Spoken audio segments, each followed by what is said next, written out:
आप देख रहे हैं बिग डिबेट और हमारी इस खास पेशकश आपातकाल पर सियासत में आपका स्वागत है। कांग्रेस ने संविधान बचाओ अभियान छेड़ा तो वहीं अब भाजपा और केंद्र सरकार 25 जून को संविधान हत्या दिवस के रूप में मनाने जुटी है। इस दिन भाजपा नेता कार्यकर्ता पूर्व पीएम इंदिरा गांधी द्वारा लगाई गई या उनकी सरकार द्वारा लगाई गई इमरजेंसी की कटु यादें जनता के बीच जाकर साझा करेंगे। नेता बताएंगे उस दौरान कितने अत्याचार कांग्रेस सरकार में किए गए। बीजेपी के इस आयोजन को लेकर सियासी बवाल मचा हुआ है। कांग्रेस ने भाजपा और भाजपा सरकारों पर तीखा हमला बोला है।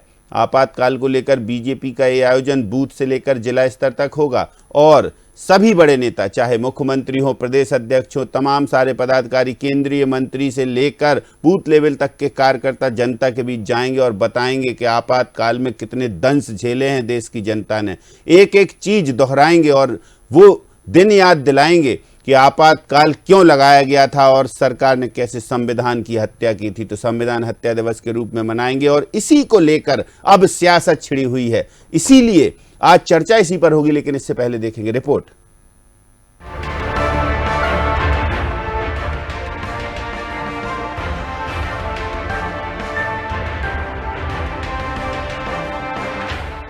आपातकाल पर जारी सियासी तकरार।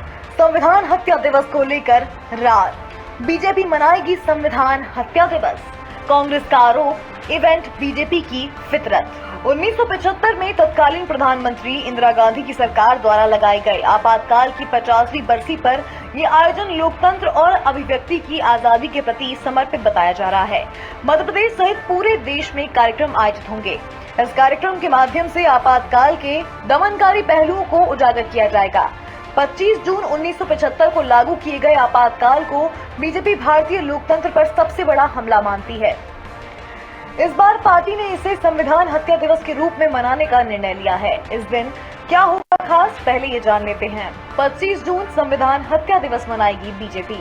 आपातकाल काले अध्याय के 50 वर्ष रहेगा नाम। इमरजेंसी में कैसे लोगों को यातनाएं दी, बताएंगे। युवाओं, महिलाओं, बुजुर्गों के बीच यादें होंगी ताजा। आपातकाल कार्यक्रम संयोजक आलोक शर्मा। सांसद आलोक शर्मा ने दी जानकारी। 1975 के आपातकाल के विरोध में आयोजन। कांग्रेस सहित विपक्षी दलों ने साधा निशाना। लोकतंत्र की हत्या करने वाले कर रहे आयोजन। केंद्रीय मंत्री भी इस आयोजन में होंगे शामिल। मंत्री सीआर पाटिल भोपाल में करेंगे शिरकत।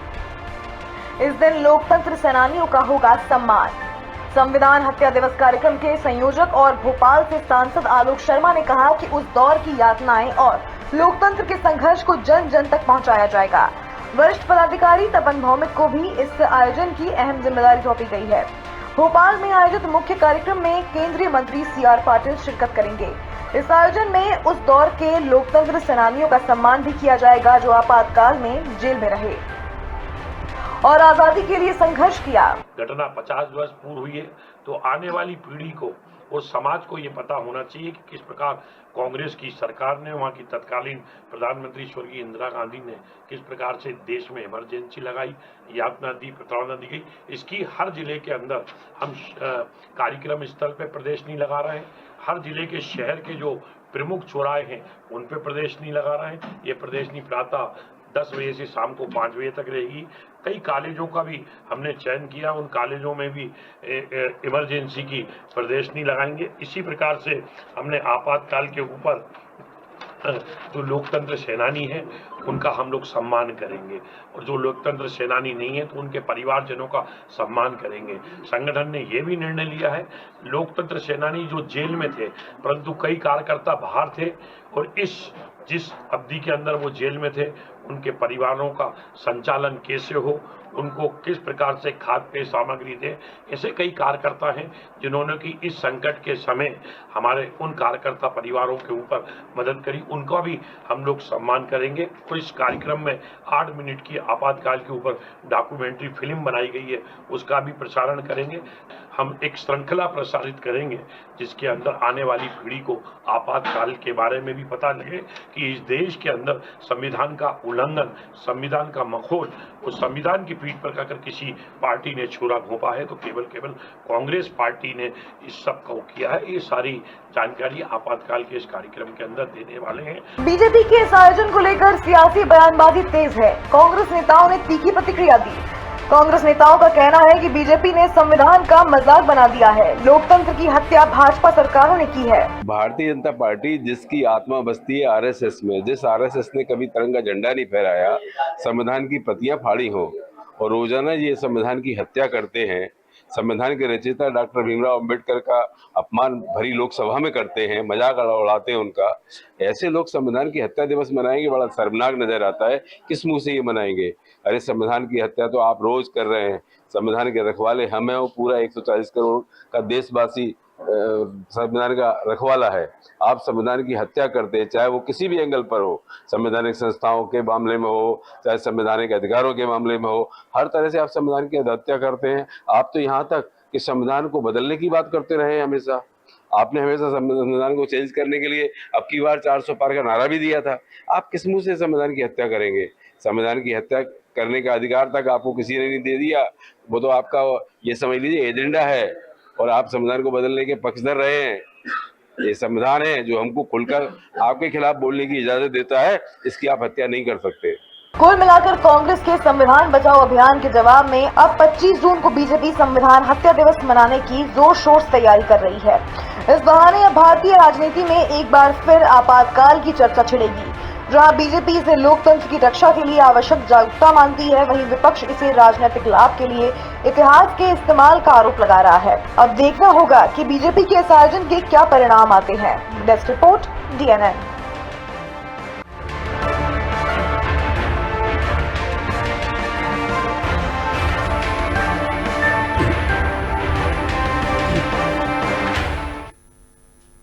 चलिए सीधे चर्चा पर चलते हैं। कुछ खास पैनलिस्ट हैं हमारे साथ। परिचय आपका करवाते हैं। सीतासरण सूर्यवंशी जी स्टूडियो में मौजूद हैं, कांग्रेस के प्रदेश के प्रवक्ता हैं। बीजेपी से प्रदेश प्रवक्ता हमारे साथ जुड़े हुए हैं डॉक्टर गुलेश शेख और डॉक्टर राजेश जौहरी जी, वरिष्ठ पत्रकार। आप तीनों का बहुत स्वागत है। सीतासरण जी, 25 जून को संविधान हत्या दिवस मनाने जा रही है भारतीय जनता पार्टी की सरकार और भारतीय जनता पार्टी का संगठन, और बताएंगे घर घर जाकर लोगों को कि क्या यातनाएं दी गई उस दौर में, कैसे लोगों को परेशान किया गया, कैसे लोगों को जेल में ठूंसा गया, कैसे उन पर अत्याचार किए गए, और ये आपातकाल के जो दंश हैं वो रिमेंबर करवाएंगे, यानी कि उनको याद दिलवाएंगे जनता को। क्या कहेंगे आप? पहली प्रतिक्रिया। समस्त पैनल और चैनल को सादर प्रणाम करता हूं। और ये बड़ी शर्मनाक शब्द है कि जो जिस तरीके का ये प्रोपेगेंडा लाए हैं, ये संविधान की हत्या क्या, ये हत्या तो ये 11 वर्ष से कर रहे हैं। और 1949 में 11 दिसंबर को उस रामलीला मैदान में सबसे पहले संविधान की हत्या ये कर चुके हैं और वहां प्रतियां भी जला चुके हैं। और हिंदू महासभा इनकी जो 1915 में जो इनका इसका गठन हुआ था, और उस हिंदू महासभा में जो गौडसे जी ने, जो मुझे जी तो कहना नहीं चाहिए, बड़ी शर्म की बात है, क्योंकि पहले भारत के देशद्रोही और फांसी की सजा जिन्हें दी गई थी, और ये हत्या की बात करते हैं कि जो माननीय प्रधानमंत्री जी जैसे ही अभी 24 में मैंडेट उनको मिला, 240 का बड़ी मुश्किल से तो संविधान को सर पर लगाते हैं और सर पर लगा करके उस संविधान को नमस्कार करते हैं। और आज बीजेपी कह रही कि हम 25 जून को संविधान हत्या मनाएंगे। ये केंद्रीय इनके गृह मंत्री अमित शाह जी जिस तरीके से संविधान का और बाबा साहब का संसद के अंदर अपमान करते हैं, और इनके सांसद लल्लू सिंह और कुलदीप सिंह सेंगर और इनके नाना प्रकार के कई सांसद और कई विधायक कि हम संविधान को बदलेंगे, और ये संविधान की हत्या खुद कर रहे हैं। और संविधान ये इन्होंने जिस तरीके से महेंद्र जी इस 11 वर्ष में जो अघोषित आपातकाल जो कर रखा है, ईडी, सीबीआई, नाना प्रकार से इनने इस देश की राजनीतिक हत्या की है, यह जनता के मुद्दों की हत्या की है। और जिस तरीके से इस भारत में जो उन्माद फैला के रखा है, ये अभी 400 के पार से 240 पर सिमट गए हैं। यही जनता इनको आने वाले समय में ऐसा सबक सिखाएगी, और ये संविधान की हत्या की बात करते हैं। डॉक्टर गुलेश शेख जी, क्या कहेंगे आप? कांग्रेस की प्रतिक्रिया आपने सुन ली है। देखिए, कांग्रेस की प्रतिक्रिया का क्या बोले हम। जिन लोगों ने लोगों को, उन लोग मतलब कौन, जो लोग पॉलिटिकल वर्कर्स थे, जो लोग अपने राइट्स के लिए डिमांड कर रहे थे, जेल में बंद करके जिनके नाखून निकाल दिए, लोगों को मार डाला। मेरी खुद की एक आरटीआई है जिसमें मैंने एक सवाल किया था कि एक ब्यौरा दिया जाए कि कितने लोगों की मृत्यु जेलों में हुई आपातकाल के दौरान। और उसका आंसर ये आता है उत्तर कि ऐसा कोई रिकॉर्ड उपलब्ध नहीं है। मतलब जेलों में कितने लोगों की हत्या कर दी गई, कितने लोग मारे गए, इसका रिकॉर्ड तक से मिटा दिया गया कांग्रेस पार्टी के द्वारा। तो कांग्रेस के प्रवक्ता इतना मुंह चला रहे, शर्म आनी चाहिए इनको। और देखिए, जो देश अपने इतिहास से सीखते नहीं है और इतिहास को भूल जाते हैं, वो देश भुला दिए जाते हैं। और भारत के लोकतांत्रिक इतिहास का सबसे काला जो इतिहास है वो तो इमरजेंसी का कालखंड है। आपातकाल में जिस प्रकार से न केवल इंसानों के बल्कि आप ये देखिए कि संविधान का गला घोटा गया। संविधान की धारा 21 जो कि राइट टू लाइफ, जीने के अधिकार को सुनिश्चित करती है, उसको तक से हटा दिया गया। बच्चों की नसबंदियां कर दी गई। तुर्कमान गेट पे दिल्ली में कितने लोगों को गोलियां मार दी गई, 300 से ज्यादा लोगों को गोली मार दी गई। और इस प्रकार की बातें कभी कांग्रेस, तो अगर इन चीजों को याद अगर नहीं दिलाया जाएगा तो इसकी पुनरावृत्ति होगी। और भारतीय जनता पार्टी प्रतिबद्ध है कि इस देश में काले इतिहासों की वापस से पुनरावृत्ति नहीं होने दी जाए और इमरजेंसी की पुनरावृत्ति नहीं हो। इसलिए जरूरी है कि बच्चे बच्चे को याद दिलाया जाए कि जब लोकतंत्र की हत्या होती है तो क्या होता है। और इसीलिए हम ये सब कुछ कर रहे हैं। बिल्कुल, देखिए, बच्चे बच्चे को जानना जरूरी है। इतिहास से सबक लें, इतिहास को जानें और क्या काला अध्याय इतिहास का रहा वो। जौहरी साहब, क्या कहेंगे इस पूरे आयोजन को लेकर, या जो जिस तरीके से संविधान हत्या दिवस मना रही है भारतीय जनता पार्टी की सरकार और बीजेपी का संगठन, और जन जन तक बात पहुंचाएंगे, चाहे केंद्रीय मंत्री हो, मुख्यमंत्री हो, प्रदेश अध्यक्ष हो, सभी जुटे हुए हैं कि जाएंगे जनता के बीच और बताएंगे आपातकाल का वो दर्दनाक खौफनाक सच, वो मंजर याद दिलाएंगे। ये याद दिलाने की इतने साल बाद, 50 साल बाद अभी भी जरूरत है क्या?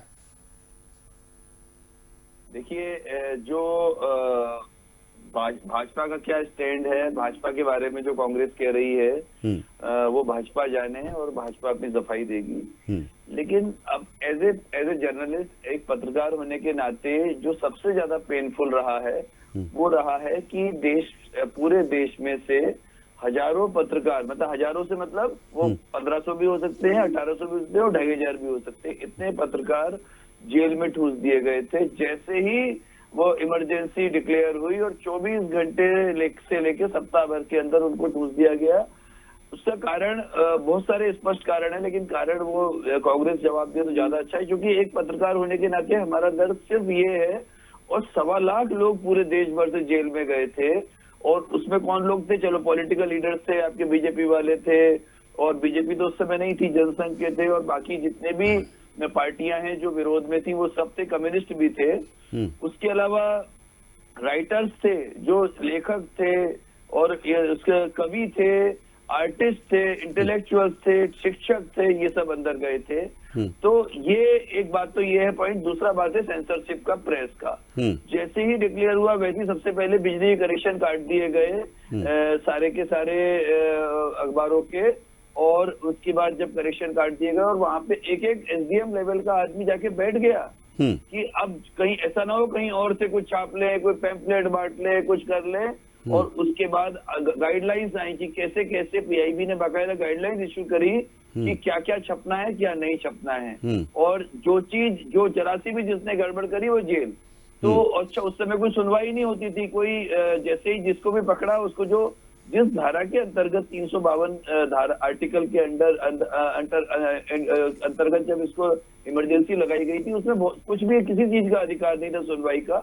एक बात और बतानी थी बहन जी आपको कि ये जो इसको बहुत स्टडी करते हैं, मतलब हमें भी कई बार ऐसा लगता है जब, क्योंकि राहुल गांधी जी की बात कई बार सुनने में आती है कि डिसेंट बिल्कुल नहीं मानी जा रही है, विरोध जो जरा सा भी हो रहा है तो मोदी उसका बहुत नुकसान कर रहे हैं।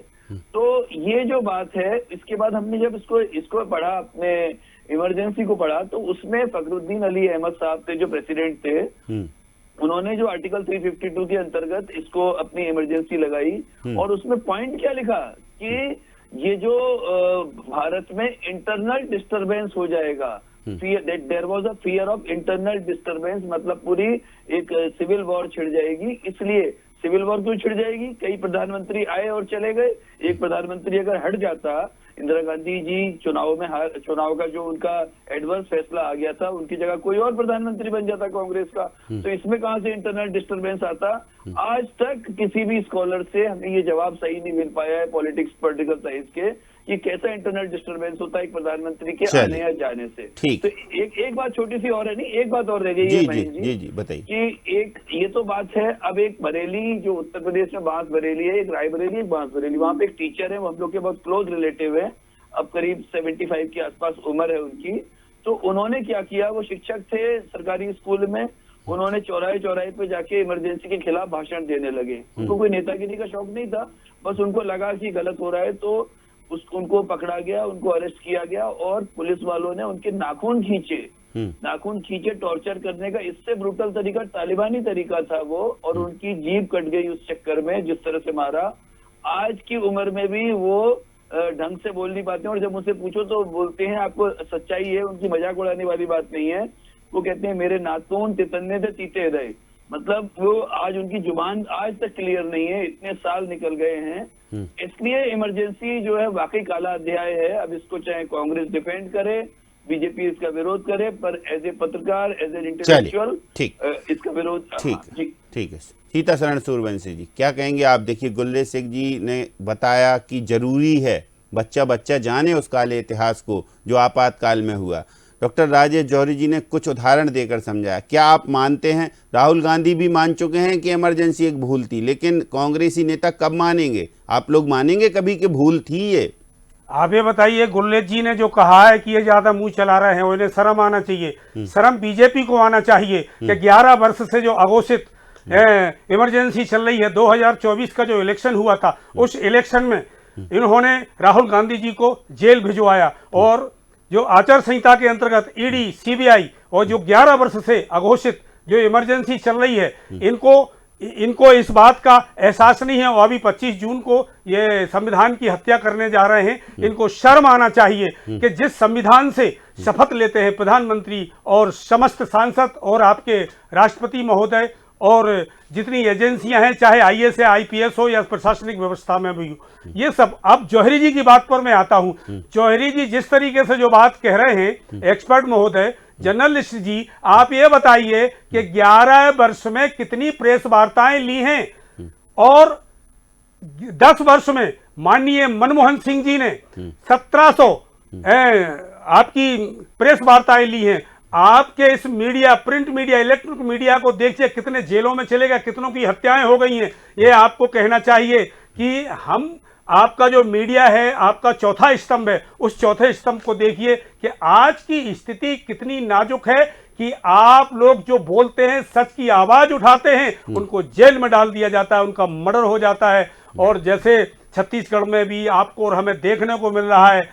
अब आप देखिए कि इमरजेंसी की बात की पटरियों पे बम तक बांध दिए गए थे जब जेपी नारायण जब चला था, और फिर इसके बाद जब माननीय राहुल गांधी जी ने जैसे ही कहा कि ठीक है हमसे कुछ गलतियां हुई, तो फिर 1980 में 77 में आपकी भारतीय जनता पार्टी हल्दर की पार्टी को मैंडेट मिला।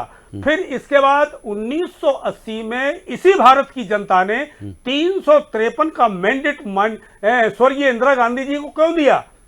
क्योंकि उन्होंने उस चीज को समझा कि इमरजेंसी कितनी जरूरी थी, और किस तरीके से, जैसे उन्होंने बरेली का एक पत्रकार का जो उदाहरण इमरजेंसी जरूरी थी, मतलब आप कह रहे हैं इमरजेंसी जरूरी थी। गुल्ले सिंह जी, जनता ने मैंडेट दिया उसके बाद कांग्रेस को, और बम्पर जीत दिलाई, 353 से जीत कर आई है। क्या कहेंगे? तो जनता मान चुकी थी कि इमरजेंसी उस समय के लिए बेहद जरूरी थी। देखिए, फिर उन्होंने वही बात कही ना कि इमरजेंसी जरूरी थी। जनता पार्टी के शासन में कुछ कमियां रखी होंगी, जिसकी वजह से जनता पार्टी को वापस से मैंडेट नहीं मिला। साथ में जनता पार्टी में विभाजन हो गया था और जनता पार्टी अलग अलग सेगमेंट पर टूट चुकी थी।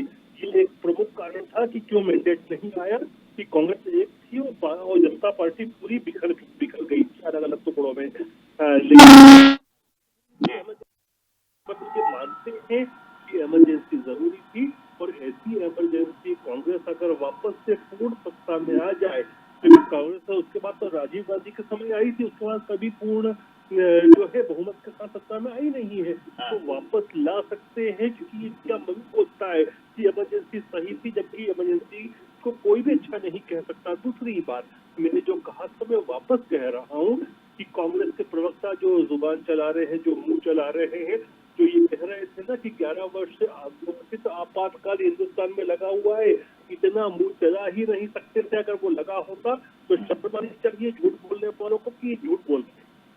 ठीक बात।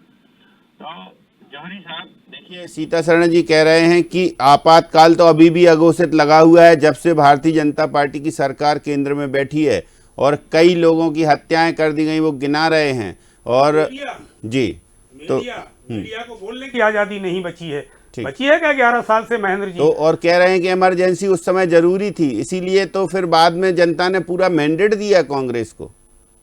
देखिए ये बात सीता शरण जी की बात में दम है कि अगर जनता नाराज होती तो मैंडेट कैसे मिलता। लेकिन क्या हो रहा है, देखिए सिर्फ मैंडेट मिल जाना, फिर ऐसे में अगर एक बार जब मोदी 1.0 में कुछ सीटें मिली और 2.0 में 303 मिल गई, तो अपन फिर अपोजिशन को मान लेना चाहिए कि भाई जनता ने मैंडेट दे दिया मतलब सब ठीक ठाक है। ऐसा नहीं है। जनता एक चुनाव के अपने जो भी चुनाव के अपने कुछ कॉन्स्टेंट्स होते हैं, और ये बात मानना पड़ेगा, लोकतंत्र में जनता ही शक्तिमान है। जनता ने अगर वोट दिया है, जनता ने 353 सीटें दी हैं, इसका मतलब जनता ये समझ गई कि ये सारे दल मिलकर सरकार नहीं चला सकते, सरकार सिर्फ इंदिरा गांधी या कांग्रेस चला सकती है।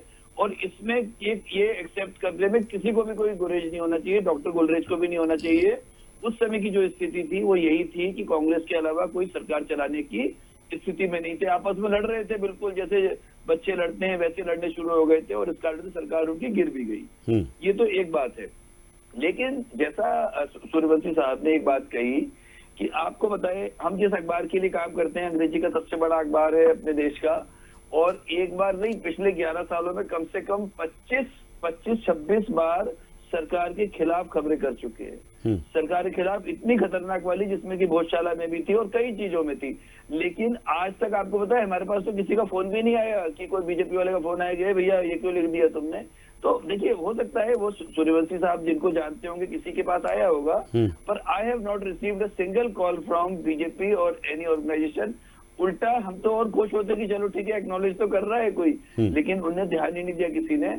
एक बात तो ये है। लेकिन ये आप मान के चलिए कि इमरजेंसी पे जो बीजेपी के साथ क्या किया वो बीजेपी जाने, और संघ के साथ क्या किया वो संघ जाने। लेकिन जो पत्रकारिता के साथ जो काम हुआ है वो बिल्कुल गलत हुआ। एक एग्जांपल छोटा सा देना है, छोटी सी झलक उसकी इमरजेंसी की दिखी थी कब, जब कमलनाथ जी की सरकार थी। सूर्यवंशी साहब से इसका जवाब अपन जरूर चाहेंगे कि जब कमलनाथ जी की सरकार थी और एक आदमी, एक पत्रकार जो था, वो हो सकता है उसकी जो कुछ गड़बड़ियां रही होंगी, गलतियां रही होंगी, तो उसको तो अरेस्ट किया ही, लेकिन अखबार के दफ्तर को तोड़ दिया आपने, डिमोलिश कर दिया। ये कौन सा लोकतंत्र का मतलब? वो जो इमरजेंसी की छोटी सी झलक उस दिन देखने को मिली। और महेंद्र जी आपको बताएं, उन दिनों कोविड का असर चल रहा था, हल्का हल्का शुरू हुआ था। जो इंदौर में संजय लोकस्वामी अखबार की बिल्डिंग गिराई गई थी, उस समय पूरे कोई भी पत्रकार उनको सपोर्ट करने जैसे सोचता भी तो फोन आने लगते थे कि नहीं उसके बारे में बोलना नहीं, उसके बारे में डिबेट में नहीं बोलना, उसके बारे में ये नहीं करना।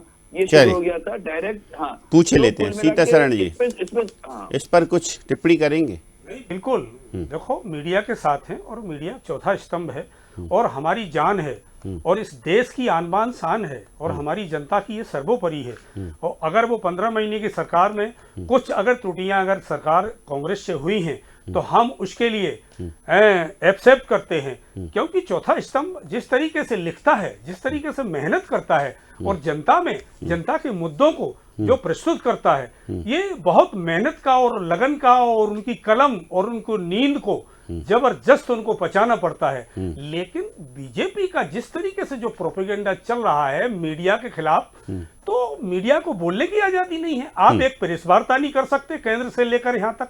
तो देखिए आप, ये जो जौहरी जी ने ये मतलब कहा कुल है, मिलाकर ये संविधान हत्या दिवस मना रहे हैं, ये इन्हें नहीं मनाना चाहिए, ये तो फिर नहीं क्या मनाना करना चाहिए? ये बिल्कुल गलत है। क्या करना चाहिए? और इनको संविधान को सर्वोपरि मानते हुए जो जनता के मुद्दे हैं, जनता ने जो मैंडेट दिया है वो 11 वर्ष से इनकी केंद्र में, वो 21 वर्ष से मध्य प्रदेश में है, और इनकी प्रदेशों में, इनके 22 स्टेटों में इनके सीएम हैं। ठीक, ठीक। इनको जनता के जो मेन मुद्दे हैं, उनको युवा पूरा है, करना नया चाहिए। युवा हमारा ठीक। बेकार है, बेरोजगार है, शिक्षा पर ध्यान देना चाहिए, स्वास्थ्य पर ध्यान देना चाहिए। अभी पानी मतलब नहीं मिल रहा आपको है। संविधान बचाओ अभियान चलाना चाहिए, उनको बिल्कुल संविधान चलाएंगे, हत्या। हम आखिरी तक चलाएंगे, उस संविधान को जान निछावर कर देंगे, हमारे सर कलम भी हो जाएं तो हम संविधान की रक्षा करेंगे, गुल्ले शेख आखिरी जी, तक मेहनत। चलिए गुल्ले शेख जी, कुछ लोकतंत्र के सेनानियों का सम्मान भी करेगी भारतीय जनता पार्टी, और क्या क्या करेगी इस पूरे आयोजन में? देखिए, सम्मान भी करेंगे, और जो नई पीढ़ी है, जो जिन्होंने वो वक्त नहीं देखा है इमरजेंसी का, या उसके बारे में इतना अध्ययन नहीं किया है, उनको भी बताएंगे कि क्या क्या हुआ था। जो लोग अभी जीवित हैं, जिन्होंने प्रताड़नाएं सही हैं, उनके जुबान से बतवाएंगे, ताकि वो प्रत्यक्षदर्शी ये पीढ़ी भी बन जाए, और उसको ये भी एहसास करवाएंगे कि जब संविधान का गला घोटती है कोई सरकार तो क्या होता है। देखिए, एक चीज की मुझे खुशी हुई, और मैं कॉम्प्लीमेंट देता हूँ सीतारमण जी को, कांग्रेस के प्रवक्ता को, कि इतना तो उनमें बूता था कि उन्होंने मान ली ये बात 15 महीने की कमलनाथ सरकार के दौरान, कि इंदिरा गांधी की जो औलादे हैं वो संविधान की हत्या करती हैं, वो प्रेस के ऊपर हंटर चलाती हैं, क्योंकि कमलनाथ जो थे उनको इंदिरा गांधी खुद अपना तीसरा बेटा कहती थी। अगर उसके लिए जौहरी साहब नहीं, गुल्ले जी ये गलत, ऐसा नहीं, चलिए, उसको तोड़ मरोड़िए। तो अब समय समाप्त। सही बात है ना? जी चलिए, सही बहुत बात है। कम से कम मैं इनको सलाम करता हूँ इस चीज के लिए कि इन्होंने कम से कम ये तो एक्सेप्ट किया कि इंदिरा की औलादों ने संविधान का गला काटा है। नहीं, बिल्कुल नहीं, ये बिल्कुल गलत है। आप जो कह रहे हैं संविधान का गला घोंटा है 11 वर्ष की सरकार ने, ईवी, सीबीआई, ईडी, जिस तरीके से, ये सब जनता समझ रही है।